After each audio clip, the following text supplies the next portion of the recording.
Para sepuh bini sepuh para pepundhen panreh pangupating praja wonten ing tlatah Dusun Dadapan Desa Pandareja Kecamatan Bumiaji Kita Patu.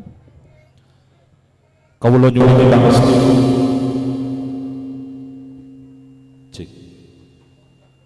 kawula nyuwun dipangestu donga palilah dumateng panjenengan sedaya. Anggenipun kawula arsa ngaturaken gelaring adicara dauping pinanganten sarimbit Nimas Ayu Leanika Kanaya Syaharani putri panjenenganipun Bapak Suyono Tala Ibu Nining arsa kadhaupaken kaliyan panjenenganipun Mas Bagus Aditya Fajar Utama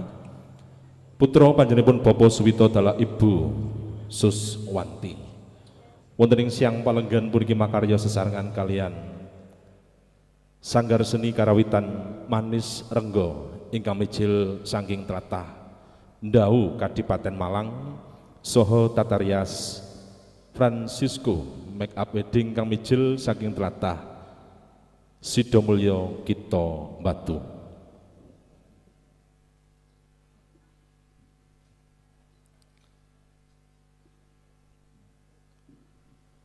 Runing mulat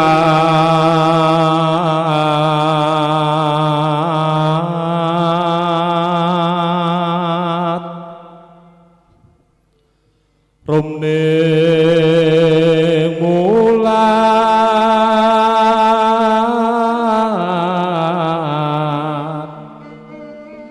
sorap sari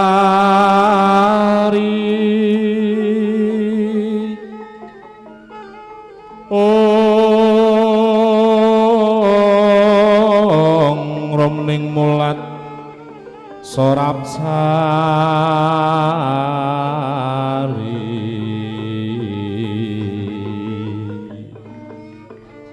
lirwito tari nurun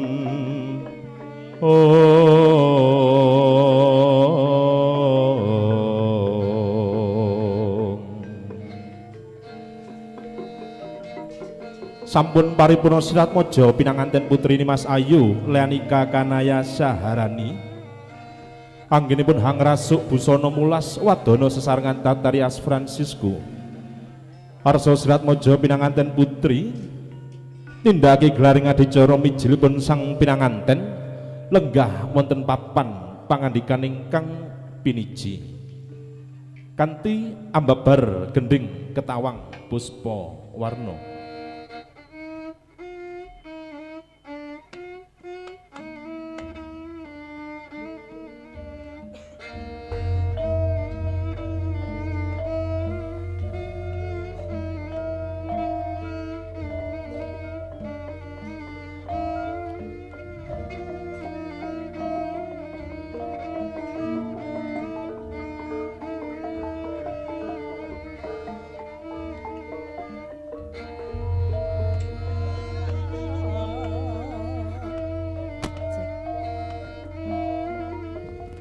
Binarung swaraning pradangga munya hangrangin ambabar ketawang puspa warna nagandha hanggabar arum kadyuping samirana manda kawistara jengkaring sirat mojo temanten putri mijil saking panti busana panti kang ateges papan busana kang ateges ageman nedya sumarak dhateng ngarsanipun para tamu manjing salebeting sasana pahargya sirat mojo pinanganten putri katingal pating galebyar pating pancurat pasuryanipun awit kena pangribawane kang sami binuja krama gandos luwes pindhahe sirat mojo pinanganten putri lumampah jumangka tumuju wonten ing sasana kang tuluju sasana panggih sang temanten arsa sirat mojo pinanganten putri kakandheng dening panjenenganipun Kanjeng Bapak Suyono Tala Ibu Nining kalenggahaken wonten ing papan palenggahan Sitinggil Pinaturata ugi nggih kang aran Kursi Gading Dampar Kencana.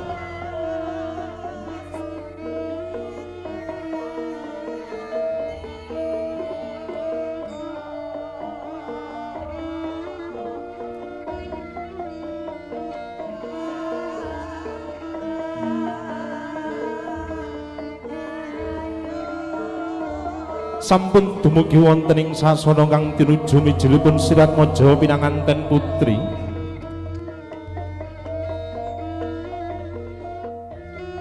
Kagandheng dening Kanjeng Bapa Tuwinibu. Linambaran iman kasurung kalian niat-niat kang becik anggenipun bebrayan. Nimas Ayu Leanika Kanaya Syaharani. Arasa nyawijake budi kelawan karsane kalian Mas Bagus Aditya Fajar Utama.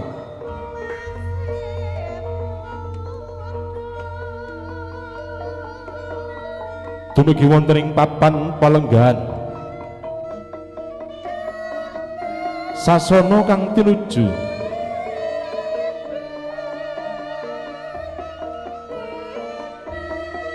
Sri Temanten Putri Hangagem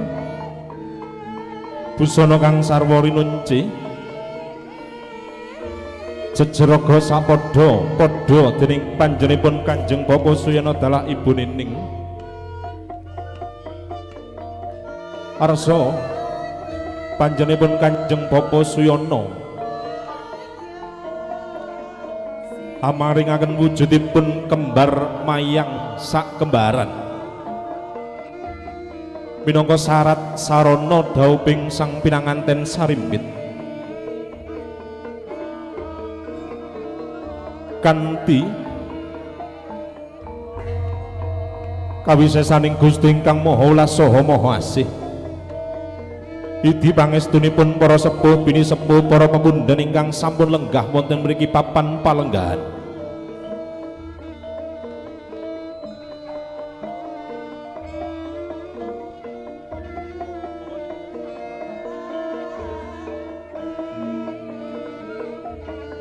Para tamu kakung saha putri ingkang tuhu kinurmatan.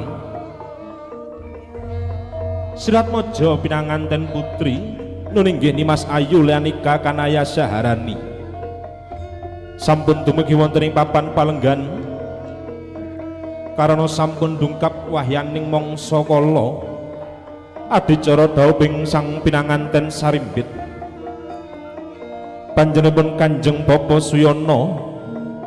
amaringaken wujudipun sekar mayang sak kembaran arsa katampi dening panjenenganipun Pagarayu dalah Pagara Bagus ingkang sampun setya tuhu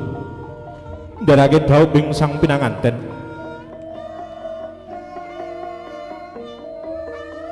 Katampi kanthi asta kekalih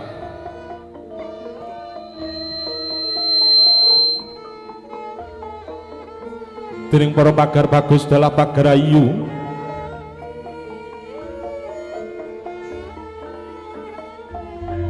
kanthi manah kang bungah tinebeki saking susah panjenenganipun Kanjeng Bapa Suyana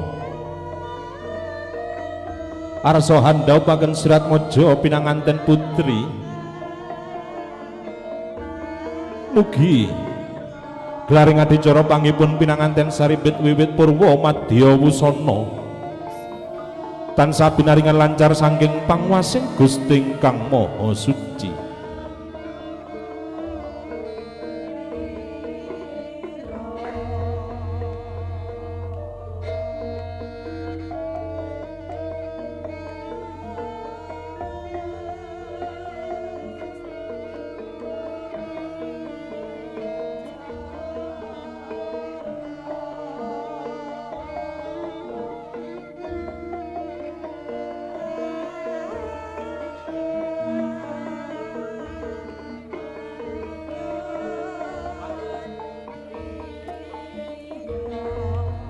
Kasuwun Pagar Bagus tumuju wonten ing sasana panti busananipun pinanganten kakung Sinambi hangranti rawuhipun pinanganten kakung para bapak telah saha para ibu, para sepuh bini sepuh kasuwun sumangga sami anikmati pasugatan ingkang sampun kasamapta wonten ing ngarsanipun panjenengan sedaya.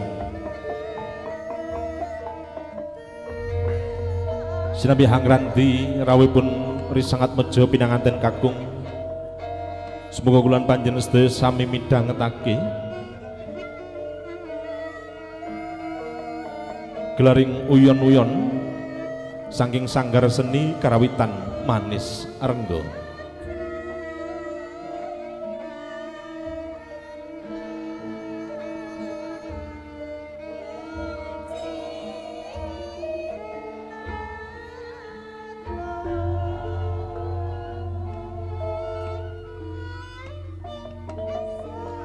Lenggah wonten ing sasana kang tinuju Nimas Ayu Leanika Kanaya Saharani kakandhing dening panjenenganipun Kanjeng Papa Suyana dalah Ibu Nining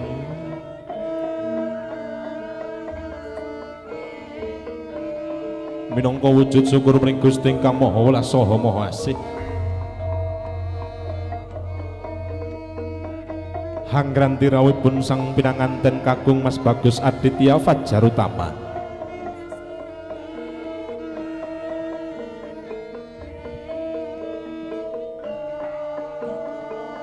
sagunging para biyada dalah sinuman sumangga sami nyumawisaken cecawisan kanthi endah lan elok.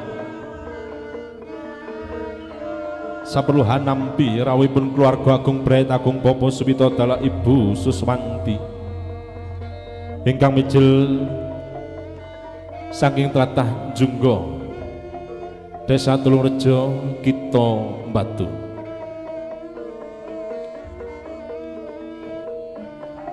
Sebenah malih matur gunging panuwun dumateng panjenenganipun para tamu undangan ingkang sampun derek kraya-raya rawuh wonten ing Tarup Agung Bapa Suyana paringidi pangestu donga palilah dumateng pinanganten sarimbit anggene hamiwiti mangun bale wisma mangun keluarga wonten ing enjang kala wau Mas Ayu Leanika Kanayat dalah Mas Bagus Aditya Fajarutama sampun paripurna anggene hanindaki gelaring adicara akad nikah utawi abdun nikah minangka syarat sahipun miturut agami kelawan nagari. Samangke saparipurnanipun pinanganten kakung mulas wadana arsa linampahan adicara dhaup sang temanten.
Inji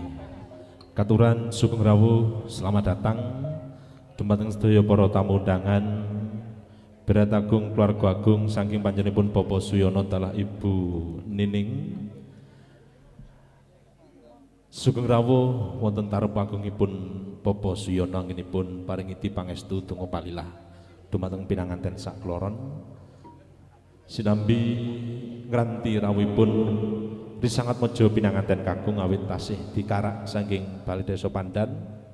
katuran sedaya para tamu undangan lenggah ugi hanikmati pasugatan ingkang sampun kasamapta wonten ing ngarsanipun panjenengan sedaya ugi sinambi midhangetaken uyon-uyon saking katang kawula sanggar seni karawitan manis renggo ingkang mijil saking tlatah Ndau Kabupaten Malang.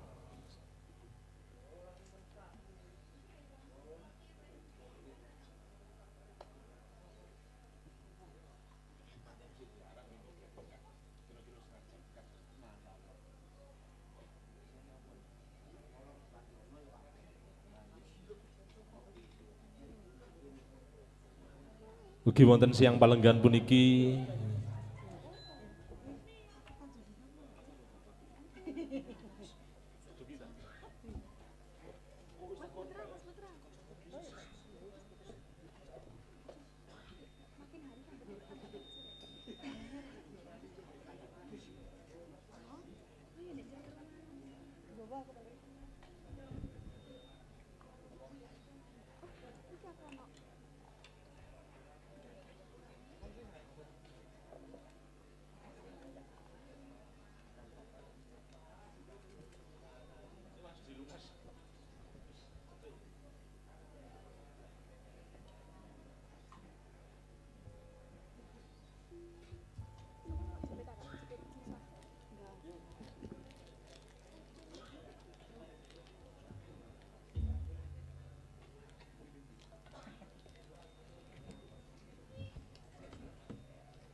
cik Enji sam sinambi hangranti rawuhipun risangat mojo pinanganten kakung sepida turgunging panuwun dumateng panjenipun Ibu Sinta ingkang sampun kroyo nderek Hamamayu Bagya rawuh tebih saking tlatah Songgoriti kita batu minangka sepuh kita batu matur suwun sangat Bu Sinta rawuhipun panjenengan kimuten kesupen Mbah Wiji ugi sampun rawuh wet enjang kala wau wonten taruh agung Bapak Suyono ugi para sesepuh lintunipun ingkang boten saged kawula sebataken setunggal Bapak setunggal boten ngirangi hormat kula dhateng panjenengan sedaya. Nggih. Mliginipun katur sembah nuwun dumateng panjenenganipun Bapak Dalang Ki Marsudi dalah Ibu ugi sampun rawuh wonten mriki papan palenggan sedaya para biyata dalah sinoman Mugi panjenengan sedaya ingkang sampun rawuh wonten mriki palenggahan tansah manggih kawilujengan kararjan kabegjan kamulyan. Amin.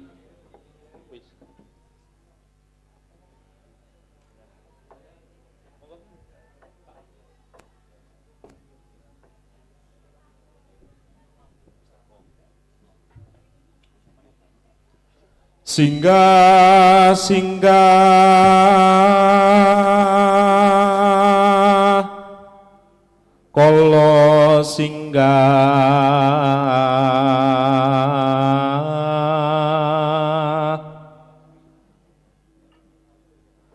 pansu minggah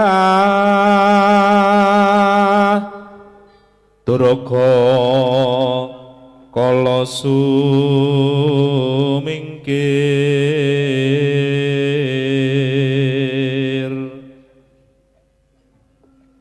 sing asirah sing suku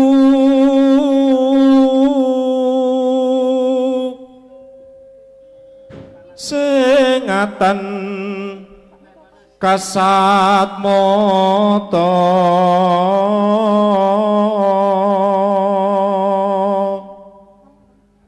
sing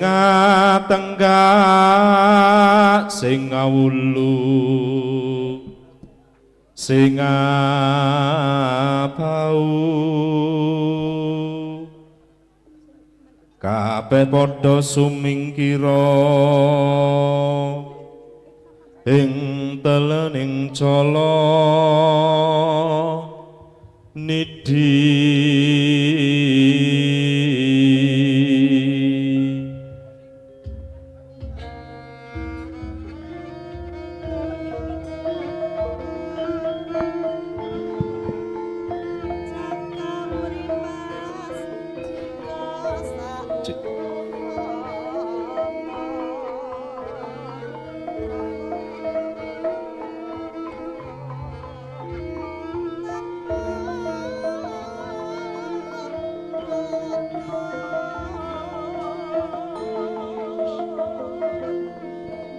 sing tentreming rahayu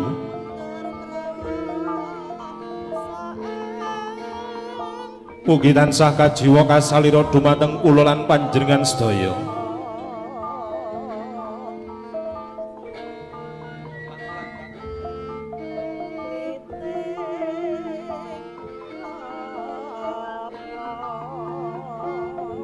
Mliginipun katur dumateng panjenengan Bapak Suyana Dalah Ibu Nining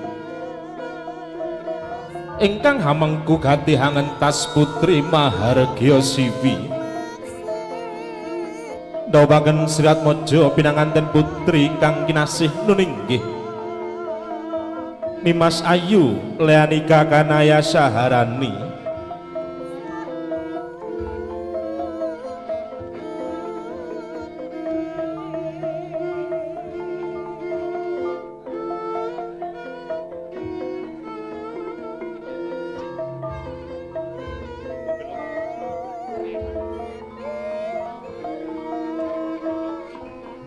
nyuwun pangapunten ingkang ada mobil kuning 1273 monggo diinggiraken sekedhik Pak nggih.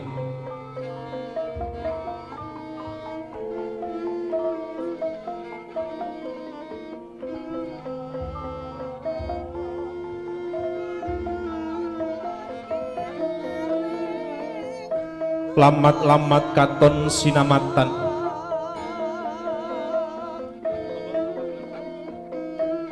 rawuhipun Sirat Maja pinanganten kakung Mas Bagus Aditya Fajar Tama lumampah jumangkah tumuju wonten ing sasana kang tinuju dhaup sang pinanganten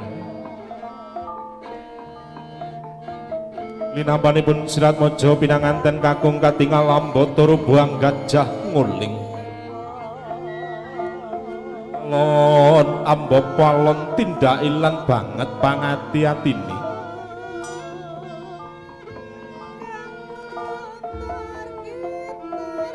Mas Bagus Aditya Fajar Utama tumuju wonten ing sasana panggih sang temanten Ugi sampun linampan tumuju wonten ing sasana Dao pinanganten Nimas Ayu Leanika Kanaya Saharani tumuju wonten ing sasana panggih kagandheng dening panjenengan Kanjeng Bapa Suyana Dala Ibu Nining alon ambok alon tindak ilang banget pangati-atine dupi wis wahyaning mangsa kala dumawa ing kodrat saking panguwasing Gusti kang murbeng jagat nalika samana ana titaing Gusti kang ngasipat jalu tinampi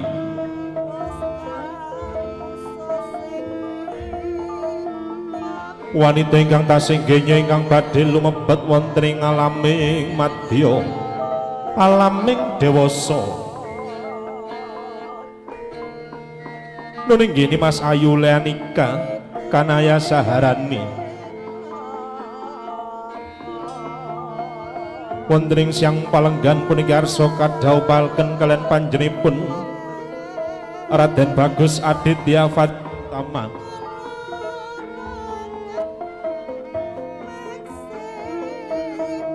katingal ageng agung lan wibawa Serat Maja pinanganten kakung hangagem busana kang sarwa rinunci minangka hamurwakani lampahipun Serat Maja pinanganten kakung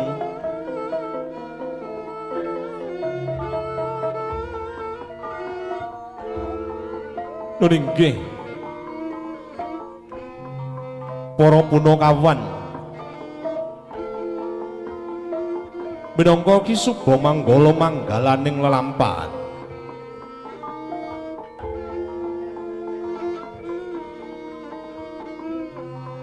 tebih sanging tlatah Jungga Desa Tulungreja Kita Batu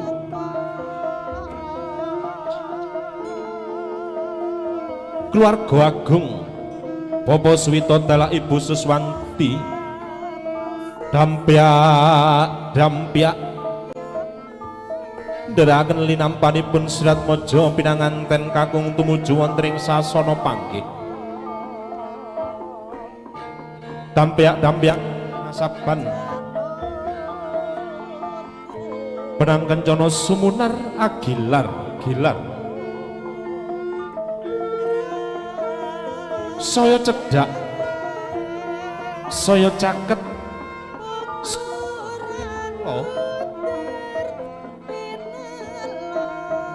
linampanipun Serat Maja pinanganten kakung tumuju wonten ing sasana panggih tunggian tinuju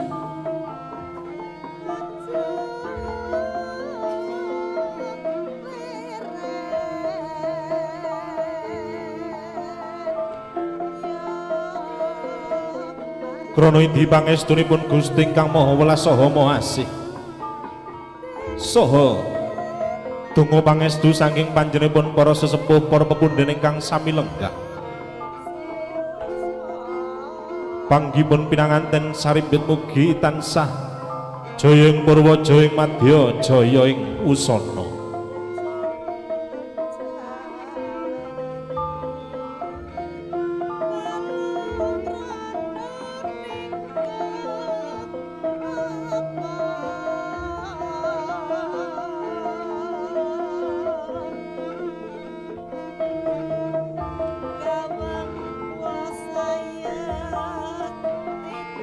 saya cedak, saya caket, saya ngalelo linampanipun Serat Maja pinanganten kakung tumuju wonten ing sasana Dao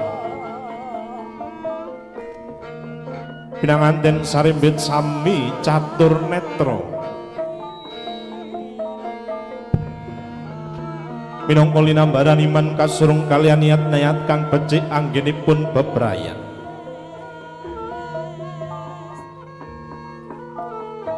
linampanipun Serat Maja pinanganten kakung kapurwakan dening panjenenganipun Pagar Bagus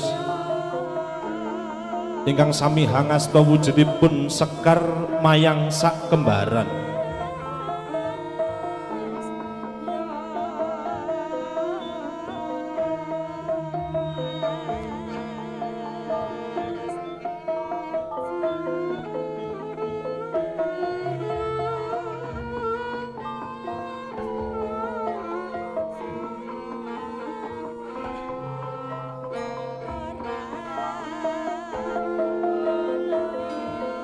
Getera paterana teja kang manter ingkang horeg salebeting sasana pahargya rawuhipun Risangat Maja pinanganten kakung saha keluarga agung Kanjeng Bapa Swita Dalah Ibu Suswanti minangka hamurwakani gelaring adicara panggihipun pinanganten kanthi sarana liruning Sekar Mayang sak kembaran Sigra Li Niru.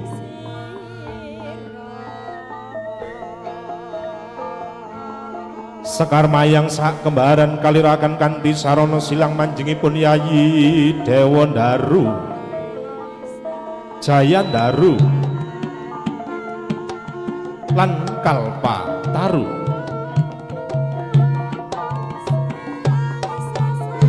Panggihipun pinanganten saribet kanthi umuling gending kodhok ngorek.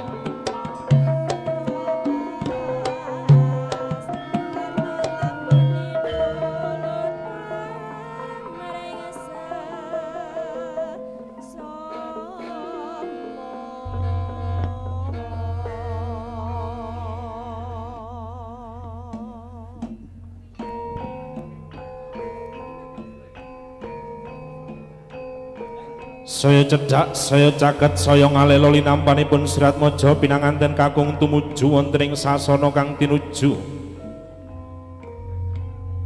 papan panggonan dhaup sang pinanganten. Saya cedhak, saya caket, saya ngalelo Sirat Maja pinanganten sarimbit arsa kadheraken gelaring adicara sawatan sadak kinasih.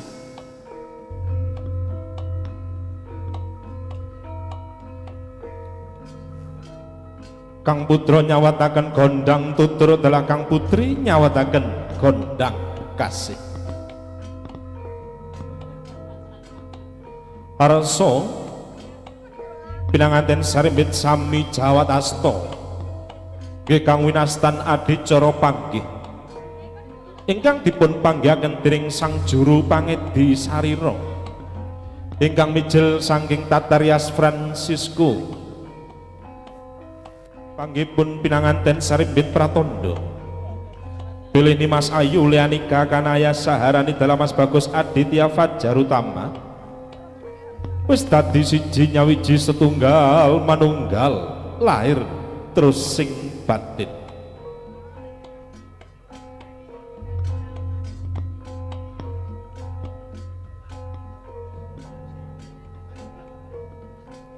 Paripurna Sirat Maja pinanganten sarimbit sami jawat asta nggih adicara panggih sang temanten. Sirat Maja pinanganten putri Hanjeng Kumring pinanganten kakung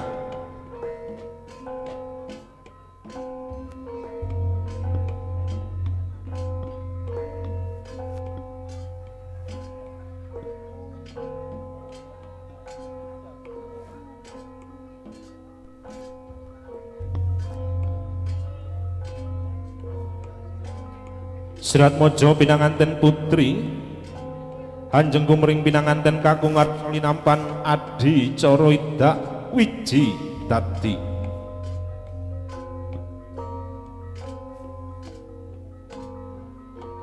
tiapak antiga kang padha pecah saknalika dening pinanganten kakung menika pratandha bilih Risangat Maja pinanganten kakung Mas Bagus Aditya Fajarutama wis yoga nggene hamijilaken wiji kang suci. Tanggaping sasmita pinanganten putri kita anggene hamiji samparan ingkang raka kanthi pangajab mugi tansah ilanga sakabehing rereget balak lan sukerta mugi tansah panggih kawilujengan karaharjan kabegjan kamulyan alampi wahyuning tumuruning wahyu dewa Daru Jayandaru lan Kalpataru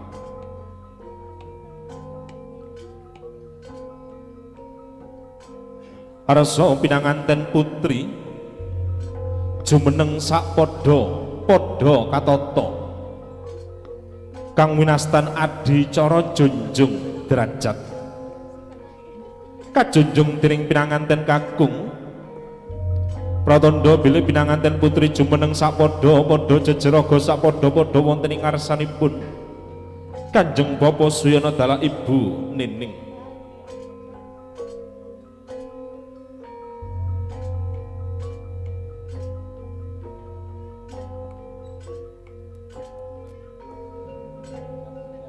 Serat Mojo pinanganten putri Hangitri Sangat Mojo pinanganten kakung pratandha bilih Nimas Ayu Leanika Kanaya Saharani wiwit dinten puniki wis siaga anggene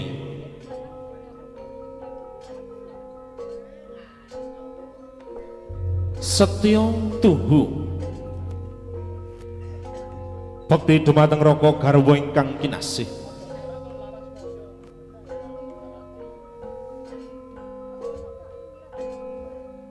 jumeneng sapadha katata pinanganten sakloron kapapak dening panjenenganipun Kanjeng Bapa Suyana dalah Ibu Nining tanggaping sasmita panjenenganipun Kanjeng Bapa Suyana dalah Ibu anggene hamaringi tirta wening ya tirta suci Purupita Sari kaujoaken dening sang pinanganten Sarimpit minangka wujud welas asih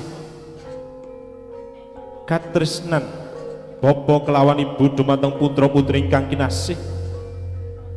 arsa Nimas Ayu Leanika Kanaya Saharani dalam Mas Bagus Aditya Fajar Utama arsa lumebet wonten ing alaming madya alaming dewasa mangun Bale Wisma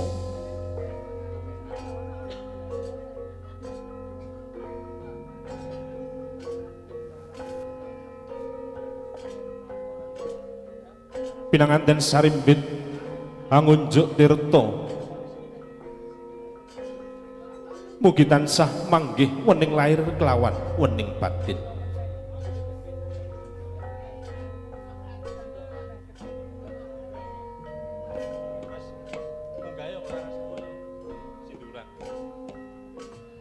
kacandat sakwatawis pinanganten Sarimbit arsa panjenenganipun Kanjeng Bapa Suyana dalah Ibu Nining ambopong pinanganten sakloron kalenggake wonten ing papan palenggan Sitinggil Pinaturata kanthi sarana sinduran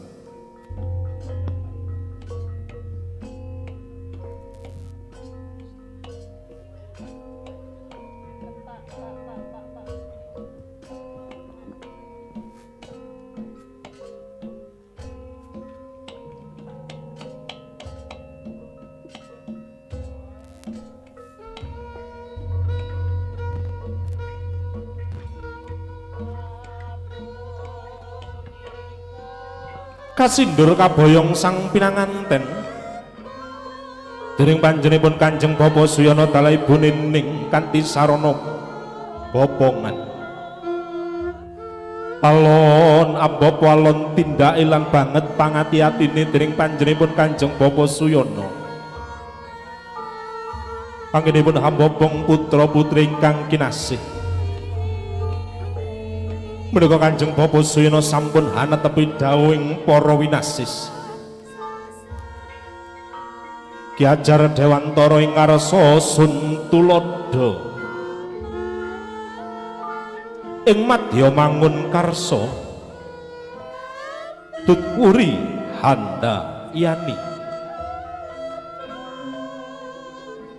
ing ngarsa Suntulodo panjenenganipun Kanjeng Bapa Suyana wonten ing ngarsanipun sang temanten sampun paring suri tulodo kang becik dumateng putra putri ingkang kinasih. Nggih putra putriku sakloron yen sliramu arep urip jejodohan wani marang bebener wedya marang tumindak kang ala miturut tatanan tuntunan agama Yongkir ing madya mangun karsana inggih Nimas Ayu Leanika Kanaya Saharani dalam Mas Bagus Aditya Fajarutama wonten ing madyaning Kanjeng Bapa Twinibu sami nyawijake budi kelawan karsani Tutwuri Handayani nuniki panjenenganipun Ibu Nining sampun paring tambang idi pangestu donga palih dumateng pinanganten sakloro nanggene Amiwiti mangun bale wisma mangun keluarga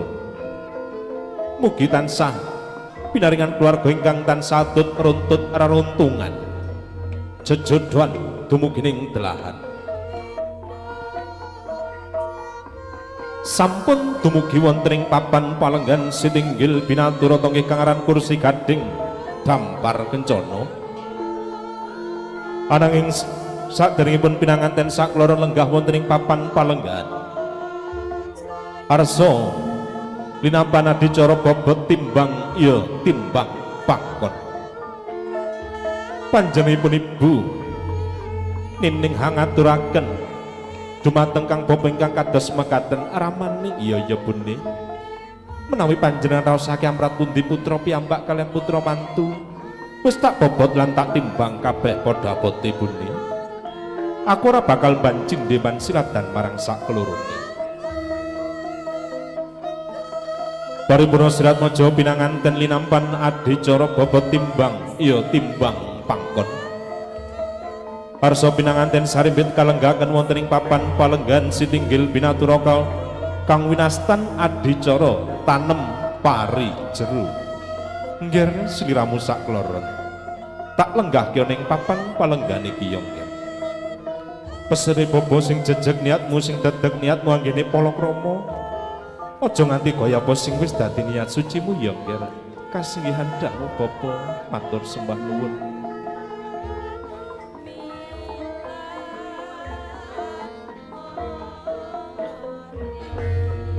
sampun lenggah kanthi katata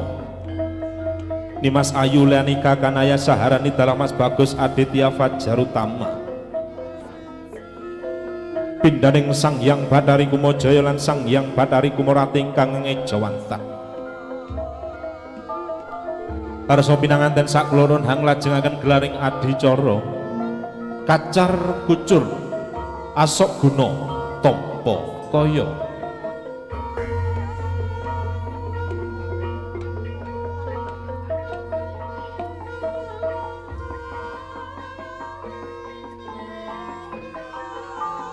kacar kucur kang isinipun kacang kawak deli kawak sarata harta receh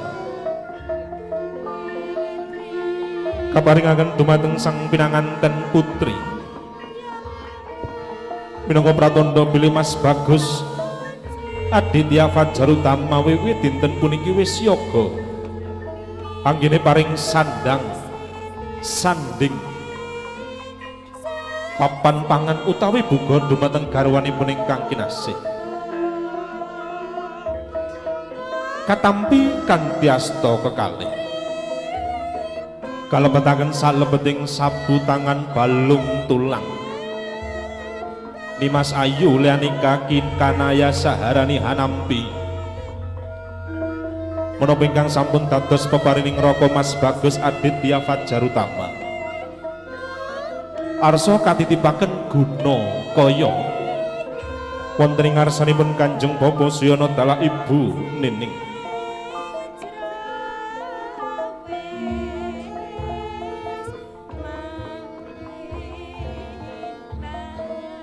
Bapa lan Ibu menika sekedhik ingkang saged kawula katitipaken dumateng panjenengan minangka hasil pakaryan kawula. Iya Yongkir. Popolan ibu tansah nampi apa sing wis dadi hasil pakaryamu. Mugia sliramu sarembit anggene mangun bale wisma mangun keluarga tansah manggih keluarga. Kebak ing rejeki ingkang kathah tuwin barokah. Iya Yongkir. Kasinggihan dawuh Bapa matur sembah nuwun.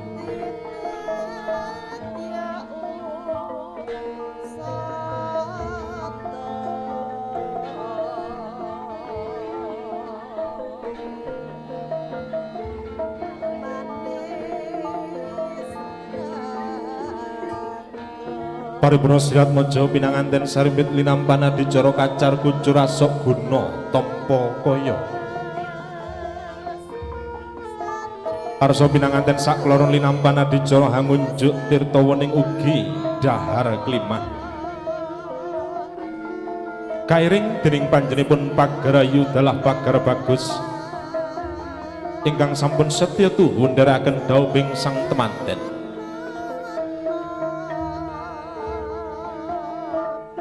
Angasta wujudipun dedaharan arsa kadahar dening pinanganten sakloron.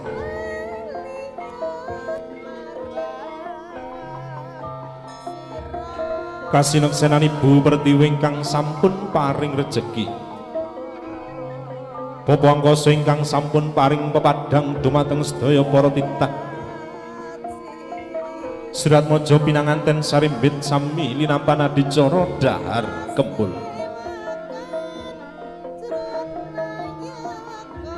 Dahar minangka nedha, kembul minangka siji nyawiji, setunggal manunggal,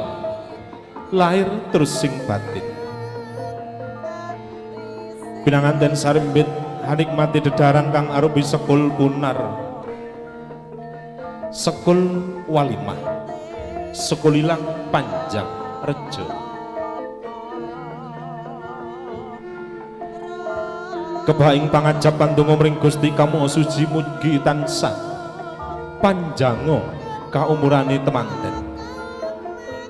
Mugi tansah kunjung rejekinipun pinanganten sarimbit anggene mangun bale wisma tinebena saking sakabeh reget gudha lan rencana. Anikmati dedaharan minangka sarining bumi. Matur nuwun dumateng panjenenganipun Ibu Pertiwi ingkang sampun paring rejeki dumateng sedaya para titah. Krana ridho lan pangestunipun Gusti ingkang Maha Welas saha Maha Asih. Wujud syukur mring Gusti ingkang murbeng jagat. Pinanganten sakloron sampun paripurna linampana dicara dahar klimah. Arsa pinanganten sarimbit linampan adicara pangunjuk tirta wening ya tirta suci Purpitasari.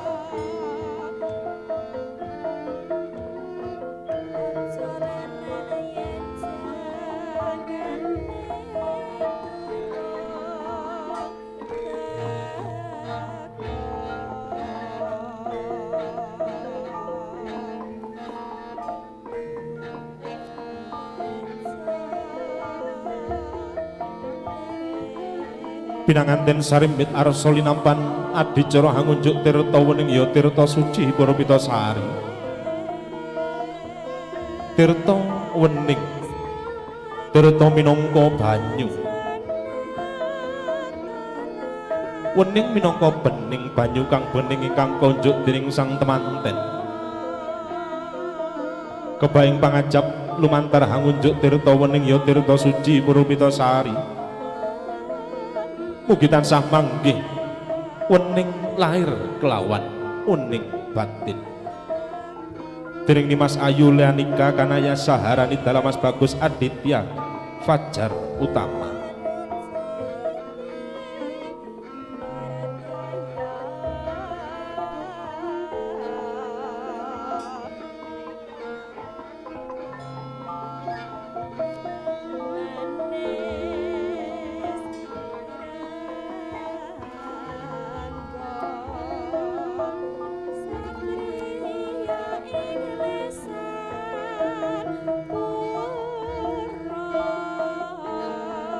wis lengser saking papan palenggahan sang temanten arsa pinanganten sakloron tumuju wonten ing ngarsanipun Kanjeng Bapa Tunibu nyuwun idi pangestu donga palilah kang winastan adicara sungkeman sampun kapundhut ageman ingkang diagem dening pinanganten kakung arsa pinanganten sakloron hanetepi dawuhing Kanjeng Nabi ridhaning Gusti gumantung saka ridhaning ibu kelawan bapa kapundhut ageman ingkang diagem dening pinanganten kakung bebasan derajat pangkat bisoncat bondo donya bakal lunga rupa ayu lan ala bakaling sirna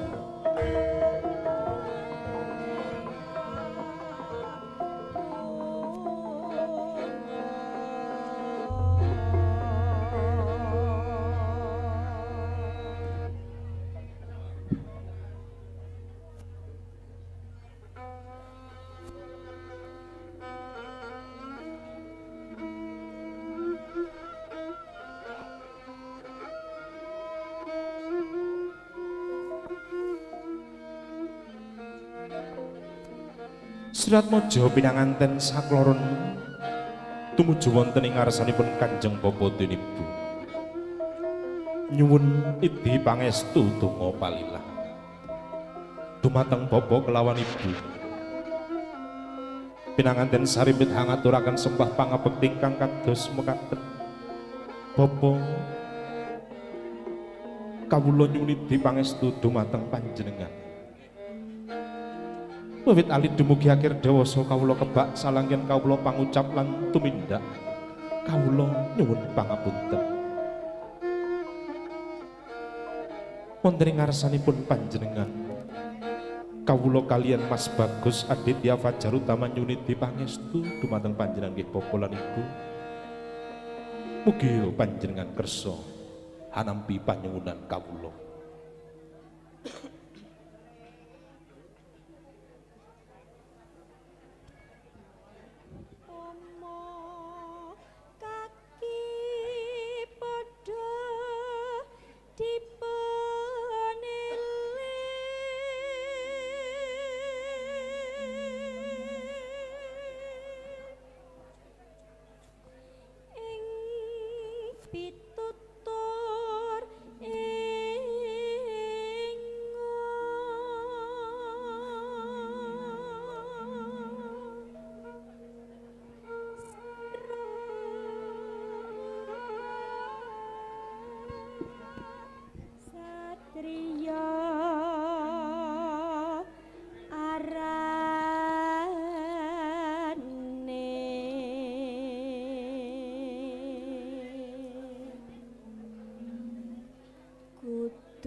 sampun paripurna Siratmaja temanten sakloron anggenipun nyuniti pangestu donga palilah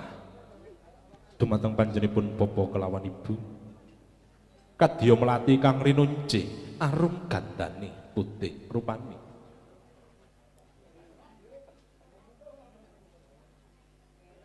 kasuwun dumateng panjenenganipun para sesepuh bini sepuh para pepundhen para pandherek pangambiyong keluarga agung pinanganten kakung ingkang tuhu kinurmatan sumangga sami nderek handedonga dumateng Gusti ingkang Maha Suci mugi pinanganten sarimbit anggene hamurwakani mangun bale wisma mangun keluarga tansah mangke keluarga ingkang tansah runtut reruntungan jejodohan dumugining delahan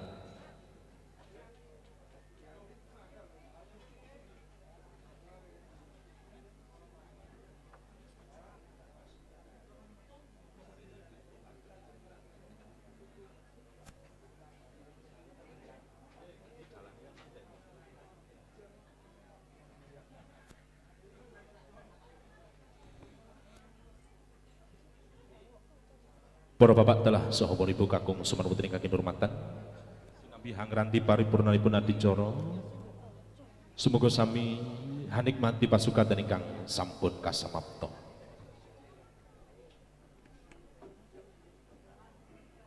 Kalajengaken adicara foto sesarengan kalian panjenenganipun Kanjeng Bapa Siono Tala Ibu ugi mangke kasuwun dumateng Pagarayu Talah Pagar Bagus derek foto sesarengan ugi.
Para bapak telah saha ibu kakung sumareput ingkang kinurmatan. Makaten kala wau urut reroncening gelaring adicara panggipun pinanganten sarimit sampun karacik katata kanthi sae. Hananging kawula manungsa kang lumrah hamba bilih anggen kawula ngaturaken adicara panggipun pinanganten. Kirang condra kawula nyuwun sagunging samudring pangaksama dumateng panjenengan sedaya. Nggih. Sakmenika arsa kalajengaken gelaring adicara